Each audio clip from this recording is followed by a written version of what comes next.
Hello friends, this is Dr. Amarjit Kaur. This is my privilege that I am here with you to talk about problem solving strategies. As the name suggests, we are going to talk about strategies which help us to solve problem. It's a very interesting topic, is something very useful to all of us, irrespective we are working somewhere or we are employer or we are housewives or a student. So friends, you would have seen at your workplace that people face a lot of problem, declining sales, suppliers management, finances, crunch for finances and so on, IT issues. So there are so many problems which are faced at a workplace, right? There's a conflict in team members, there's a issue of hierarchy, there's a issue of effective communication. There's so many problems any business would face. Same way as an individual, for example, a mother like me, we face problem of how to feed a child all the nutrition food. Kids do not want to eat vegetables, kids do not want to eat, those healthy nutrition products. So a mother would face how to feed those nutrition to her child, right? Same way your dad, a male in the family, would be struggling to decide which stock of a company to invest in or which stock of any company to invest in. So these all are the small problems, be it an example of housewife, a mom dealing with kids, a father deciding about the investment options, a company professional deciding about or facing so many issues. So they all are examples of problems which we face on our day-to-day life. So it means, this is something which we all face on daily basis and is part of our life.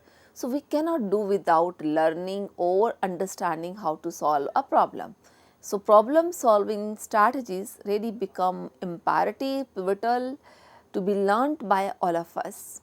So what is the background?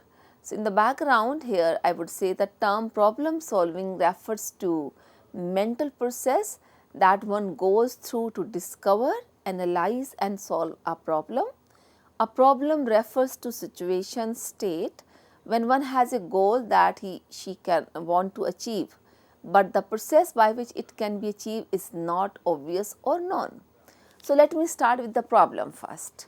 So as I said, problem is a situation, is a state one is in where one has the goal. For example, the goal of mother is to feed healthy food to kids, right? Goal of father is to invest in a stock which rises, which grows well, so that which helps the growth, helps him meet up the family obligation.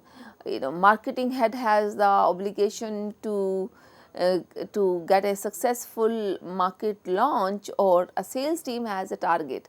So what is happening? Everybody has some goal. In a problem, we have some goal, but the process by which we can achieve that goal is not so straight, so obvious, so known to us. That is what is problem, right? So a goal vis-a-vis the process to achieve that goal is not so obvious or known. Now the problem solving term, it is, if I talk about what is problem solving after problem, the problem solving is a mental process. We engage our mind in solving a problem. So it is called a mental process that one goes through to discover, analyze and solve a problem. So when we discover a problem, when we analyze a problem and we solve it, is known as problem solving. I understand our topic is problem solving strategies. So once we understand what problem is, what problem solving is, we will lead to problem solving strategies soon. Moving forward with the background, learning and practicing various problem solving strategies can help individuals develop effective solutions to problems they face at work. Interesting fact is that the challenges faced by any industry, business and career has its own peculiarities which demands unique strategies to solve them, right? So, learning and practicing various strategies to solve problem, it can help individuals develop solutions for the problem they face, be it at work, be it at home, be it in any society, right. And then very interesting thing is that whatever the challenges which are faced by different industries, different businesses at different by different professionals in their career, they are peculiar, they are not similar, right. Similar kind of industry may not be facing the similar kind of problems. They could be peculiar to the workforce, they could be peculiar to the location, they could be peculiar to the policy of the company, right. Be the industry be the same, two companies working in the steel industry may not have the same kind of problem, right. Same way two businesses which are alike, which look alike may not have the similar problems, right, because problems are caused by humans, by mentality, by vision, by legal issues. So, there are so many ways which the problems are invited or they come up to us. So, every problem is a peculiar thing in it, that is what I want to say, right. So, it means if the problem is peculiar, our strategy to solve it should be unique, right. We cannot use the same strategy to solve different problems, right. So, it means peculiar problem, they demand unique strategies to solve them. Moving forward in the background, different problems typically require to be approached in different ways to find the most efficient solution. Thereby, it becomes imperative to understand how a variety of problem solving strategies work. So, there are different problems and they require typically to be approached in a different way, right. So, so that we get a most efficient solution. So, it becomes imperative, it becomes pivotal to understand how a variety of problem solving strategies work. So, I am hereby emphasizing upon the importance of problem solving strategies. Now, further, since it is a continuous learning process, one can gradually master into various problem solving strategies and can select the most suitable plan of action when faced with challenges or the problem in the future, right. So, it means if I have to explain it further, the problem solving is a continuous learning process. So, one keep on learning how to solve problem because the problems keep on coming and there are always new and new problems. So, one can gradually master in this skill of problem solving by learning different strategies. And then after a couple of years of experience by using a pragmatic approach or as taking the previous solution as a reference point, one can select the most suitable plan of action when person faces the problem in the future. Now, coming to what is the meaning of problem solving strategies. So, a problem solving strategy is a plan involving many mental processes which used to find a solution or overcome a challenge. A problem solving strategy includes multiple steps to provide you with helpful guiding principles on how to resolve a business or personal problem. So, a problem solving strategy is a plan, right. Strategy is a plan, it is a long term plan you may say, right. So, it is a plan which involves mental process, because problem solving is all all about using a good process involving your mind into it. So, which is used to find a solution. So, this is how so it is a plan involving mental processes, and why we follow that process, because we are seeking for a solution. And this problem solving strategy includes multiple steps to provide us with helpful guiding principles. So, through this process what we are getting guiding principles which becomes a reference point in future, right. So, we are following multiple steps and we are trying to figure out principles which could guide us in future. So, if this happens, this is the way to solve. If that happens, that is the way to solve, or most likely this will work. So, there are 4 different options, 5 different options, then one can choose out of those 5, 4. So, this is a process, is a multi-step, multiple step process, right, and it is leading to developing guiding principles. Further, if I define it more or talk about more, a problem solving requires one to identify the problem, select the right process to approach it, and follow a plan tailored to the specific issue and one is trying to solve. So, it's a problem solving requires what? First of all, we should identify what is the problem. My supplier is not sending me the supplies, my buyer is, there are issues at my buyer's end, my client's end, there is issue at my employees and there is an issue at, regulations and what is the problem? The first thing is to identify the problem and then select the right process to approach it. So, what is the right process? Should we refer to the previous solutions similar kind of situation? Should I form a new team? Should I follow the strategy which has been defined to solve such issues? So exactly we have to select a right process, to approach it. How should I approach this problem? There are a couple of ways to approach any problem, and we should follow a plan which is tailored to the specific issue we are trying to solve, because all the plans which are existing, which were used in the past, may not be useful. They can be referred as a reference point, but as I said, every problem is peculiar, so every solution is going to be specific to that issue only.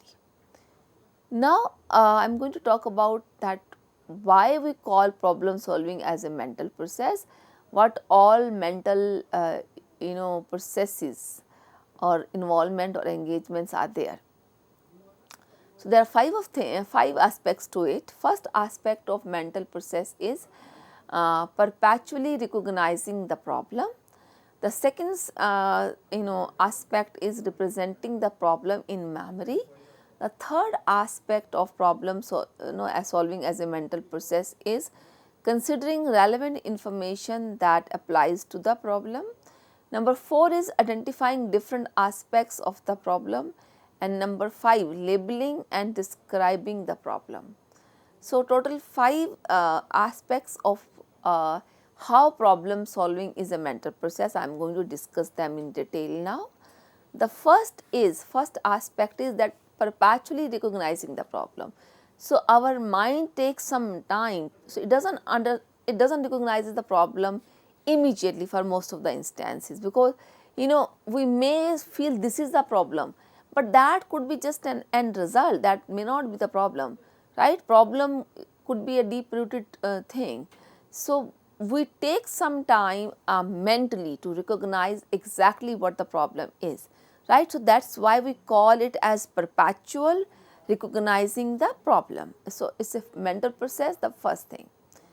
Then second thing is representing the problem in memory.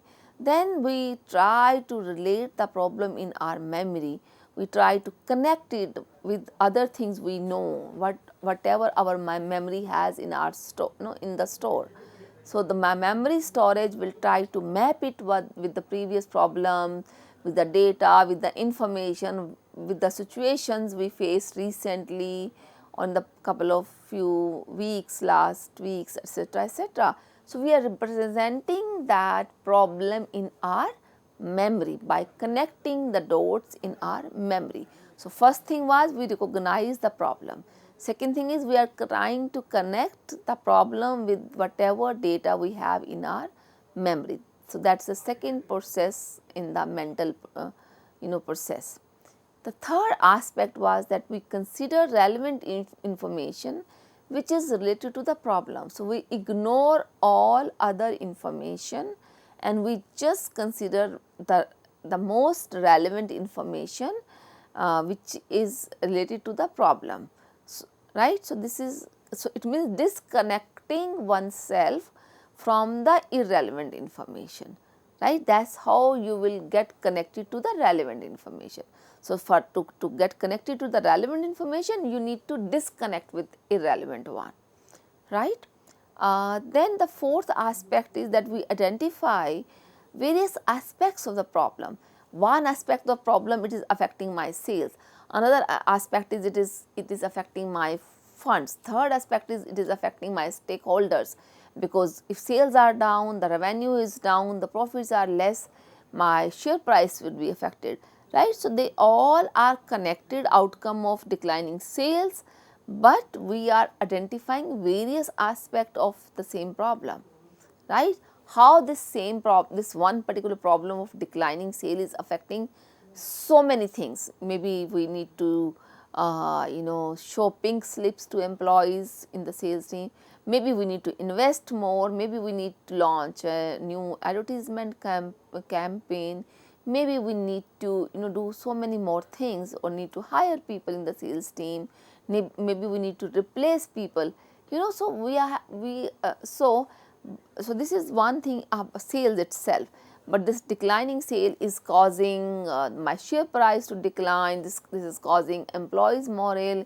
People are putting up their resignations. They are searching for jobs. There is a restlessness in the system. My buyers are refusing to give me credit. Sorry, my suppliers are refusing to give me credit. So, it seems just a declining sale, but it is not. There are so many aspects which I just counted of one example. So, what we do, we are identifying various aspects of the same problem, which is declining sales, and then we label and describe the problem. So, each problem and the sub problem or allied problem is labeled, is described, what is there in that problem, what is there in the sub problem. So, we will label it: declining sales, declining credit period, increasing payment schedules, then decreasing revenues, like that. So, we have put, we have added many labels to the same problem, right? So, that is what is the, so labeling is also the mental process. So, that is how this problem solving is a mental process. We recognize problem with our mind, we connect it with my memory, then we consider only the relevant information here, and we identify different aspects of the problem, and we finally label it, we describe the problem. Now, we are going to talk about obstacles in problem solving. So, there are a couple of obstacles in problem solving. Number 1, assumptions. Number 2, functional fixedness. Number 3, irrelevant or misleading information. Number 4, mental set. So, I am going to explain all the 4 obstacles in problem solving, in effective problem solving. Number 1 is assumptions. The problem comes in dealing with the problem is when somebody has so many assumptions and person is not open. So, assumptions means what? My mind is blocked, right? I will think only in one direction. I will assume this is correct or this is incorrect. I will assume he is responsible or she is responsible. I will assume, or I can assume, this is the solution. So, what I am trying, so by not having a flexible mindset, so again it is a mental thing, my assumptions will actually put me in a difficult situation, because I will think only in one direction and I will end up by not finding a right solution to the problem, right. So, assumptions could be regarding people, regarding culture, regarding regulation, regarding capabilities, regarding systems. Assumptions could be to different aspects. People have assumptions about the community. Oh, we have that person and he comes from that community in that team, so that is why the problem is, believe me or not. Oh, this particular community is more rigid, this particular community is dumb, this particular community, the people from this community are like that.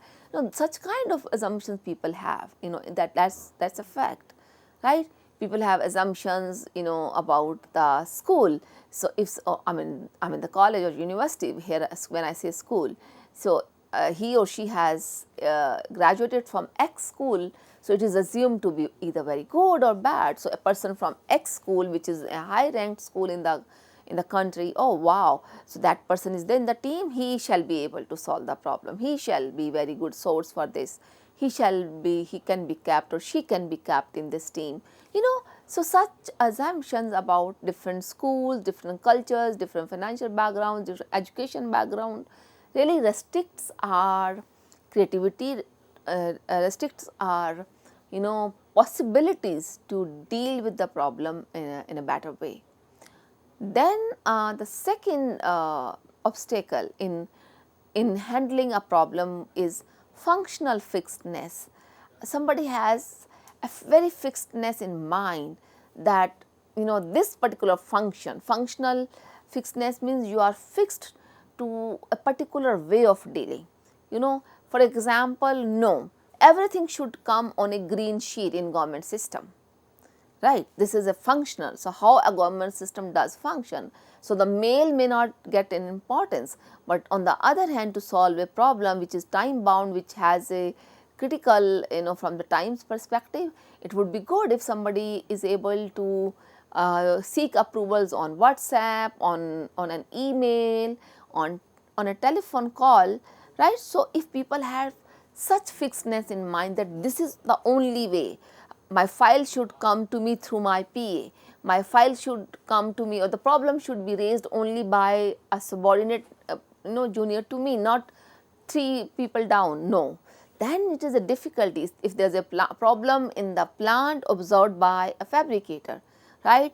And if it is assumed by the production head, production director, that the problem should not be discussed by the fabricator or the floor man, rather it should come to him, to the production director or head or in charge through his subordinate. It could be deputy, it could be assistant director, etc., etc., or by the manager or by the floor manager, whatever the hierarchy is there. My God, it is going to cause a problem, right, in itself, because there would be delay in communication. By the time fabricator communicates the information through via to the production director, the information would be distorted. So if he was allowed to talk to the production director directly, he would have communicated exactly what he or she was facing at the floor, at the shop floor, right. Whereas because there is a functional fixedness in the mind of production guy, production head, that no, my shop floor guy, my fabricator cannot reach out to me directly, he should follow the hierarchy. Oh my God, then it's going to cause an issue for sure, right.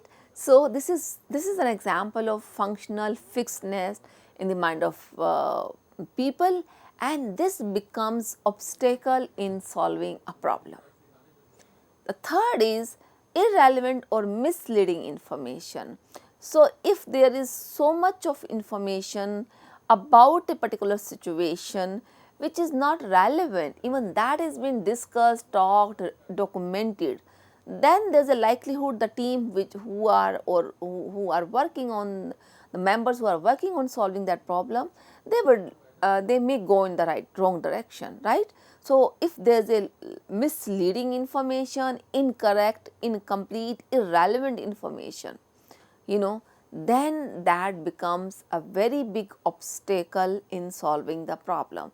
Just imagine, if there was a stampede at any particular place, and the misleading information is spread about that this was done deliberately by a particular terrorist group, by a particular anti-social group. So the solving the problem may not be easy, because that information was created purposefully, or it was just misleading, right. It was irrelevant. That the relevant information was what time any event, any function, any wherever the stampede has happened, was planned at, who all were responsible to look after the security, safety of visitors or people attending that function, right? So were all the cameras functional? Can we have access to footage or footprints?